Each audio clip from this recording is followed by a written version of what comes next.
When I was little, I had a really hard time going to sleep. The dark terrified me, and it would take hours of back rubs and stories to finally get me to go down. One night, my dad had had enough and was determined to get rid of this nighttime fear. So he came into my room and told me to get dressed, and then to meet him on the back porch. For 2 hours, we spent exploring our neighborhood in the dark. He told me about the magic of the moon and all the sleeping animals. We walked every inch of our neighborhood that night, and we looked at all of the colorless plants and all the houses, and then talked about what they looked like during the daytime. Before I knew it, I had completely forgotten that I was in the dark, and to my mom's pleasant surprise, my dad had finally rid me of my nighttime fear.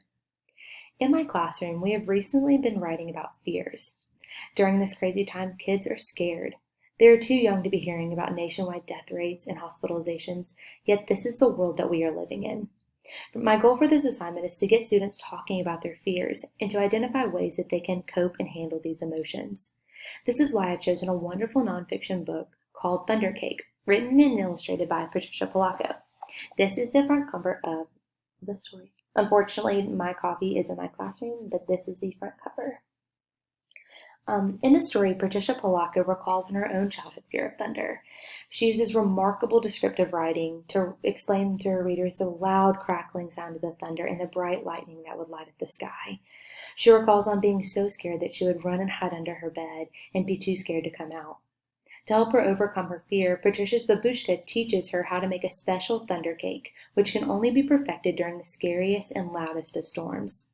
Throughout the story, babushka teaches Patricia that if you look at fear in a new way, it isn't so scary anymore. For my during reading activity, I asked my students to complete a character perspective chart. This is what the chart looks like. It is very similar to the one in the during reading activity article. But I chose this activity to give my students a chance to kind of dive deep into the main character's perspective of fear and how it makes her feel. My goal is to help my students learn how to reflect on their own fear and find ways that can help them overcome it.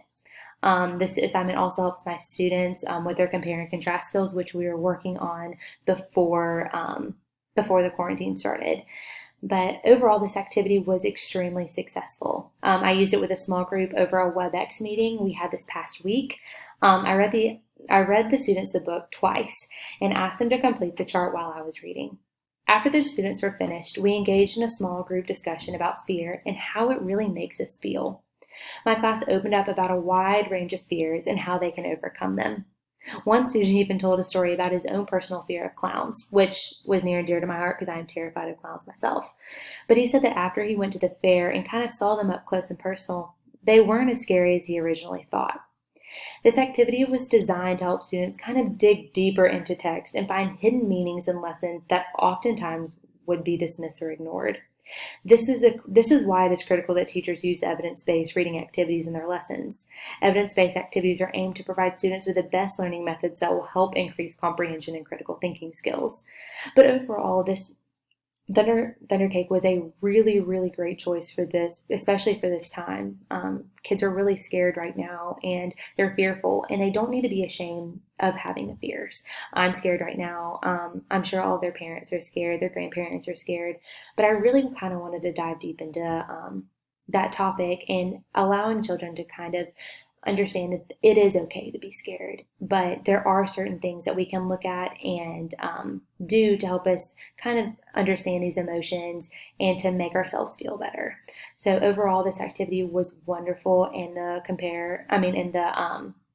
in the chart that they completed for the assignment was a really wonderful during the reading activity because it allowed them to work on it while I was reading it. And overall, it was just a really wonderful, wonderful story.